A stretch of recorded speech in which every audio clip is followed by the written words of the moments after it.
We did a 3-day trip with the wives. The wives drove to some of the 88 temples on the island, and Troy and I cycled where we wanted, and we met up from time to time when our routes crossed.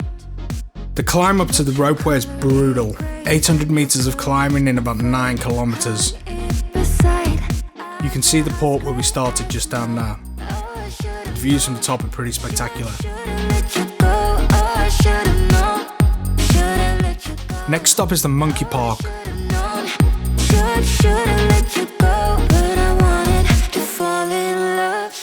This monkey park is awesome.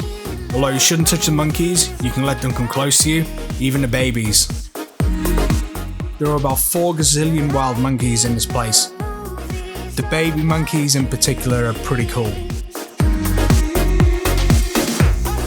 They live in the mountains surrounding the park, but come down each day to get a feed. They're reasonably safe, but it's important to remember that they're wild.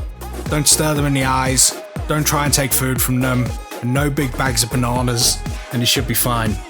And if you do take a bag of bananas, don't give them a banana, and then try and take the banana back, because they'll muller you.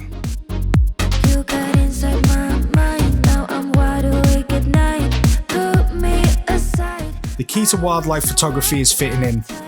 Ayumi and the deer not really doing a great job of that.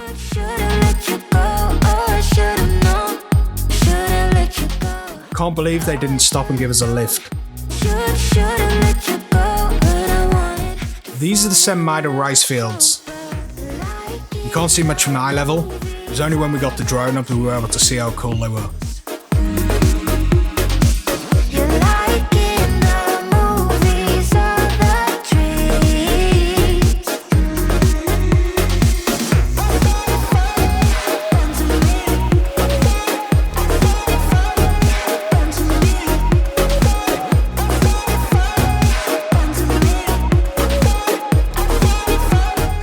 At the ryokan, we basically had a beach to ourselves for a terrific sunset and a beer. Should've let you go. Oh, I should've known. Should've let you go. Oh, I should've known. Should've let you go. But I wanted to fall. The ryokan we stayed at was really nice. Great views from every room in the building, and the food was awesome. The room and the food, including dinner and breakfast, was about $100 per person. The rooms are great, food's beautiful, and the onsen bath was awesome. And you get them to yourselves because you're so far away from the rat race of most of Japan.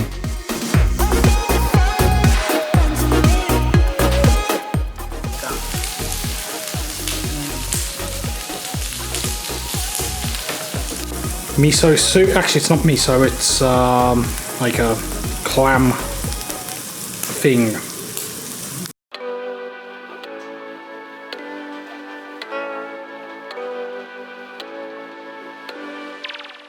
Japanese breakfast. There's a lot more on this plate than I can normally eat at a Japanese breakfast, as in the salmon.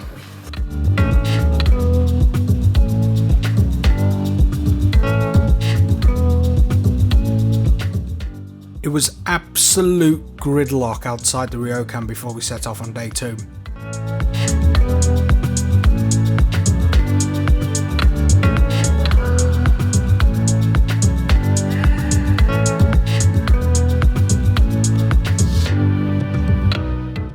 So still.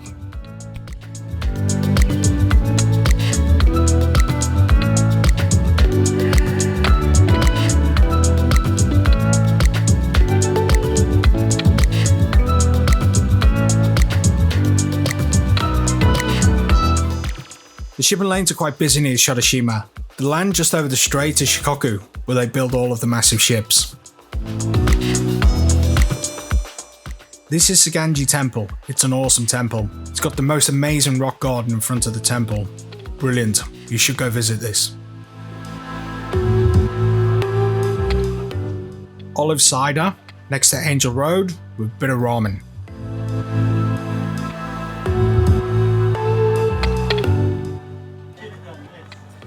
So this is omikuji where you put your prayers. Ayumi's prayer said her happy days are gone, and Troy's wife's said these happy days won't last much longer, so that's all pretty positive.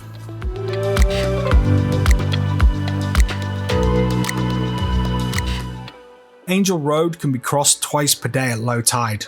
Angell Road is probably the biggest tourist attraction on the island, other than the 88 temples if you're a pilgrim. The pilgrims are called Hemro.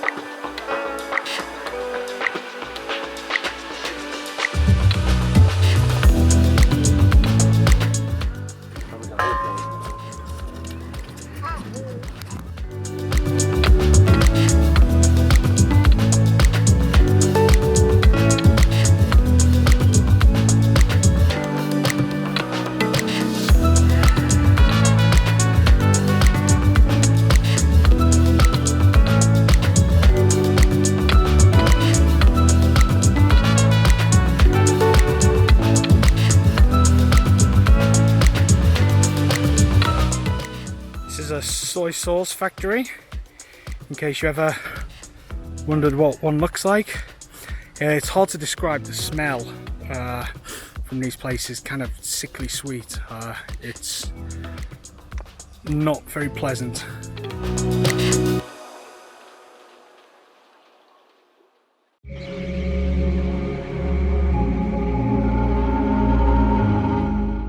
Day 3 was a bit of a washout because of the heavy rain, so we decided to drive to some of the temples with the girls instead of cycling.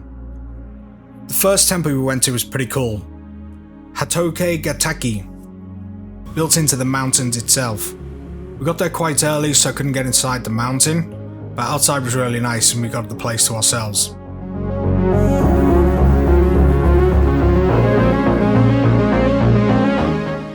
Kiyotaka-San is the name of this temple. The complex is enormous.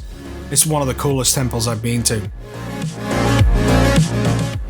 There are some Fudo-myo or God of Fire statues. They're just massive.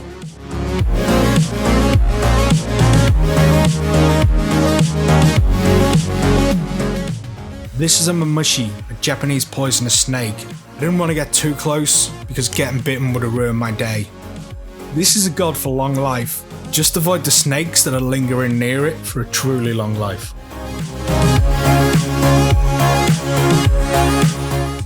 This chain here is what the monks use to practice going up the cliff. If you can see there, they'll climb up the chain all the way up to the top. There's a little hole at the top where they'll chill out, have a beer, or whatever monks do.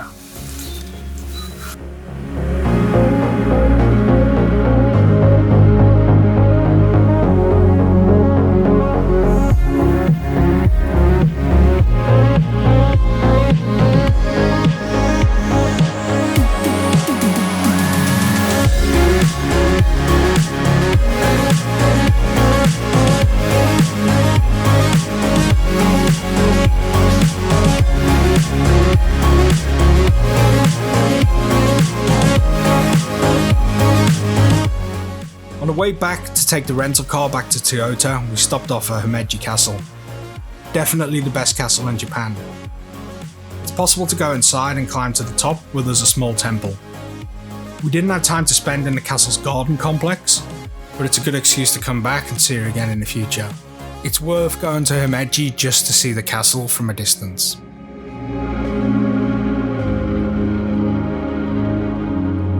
Yang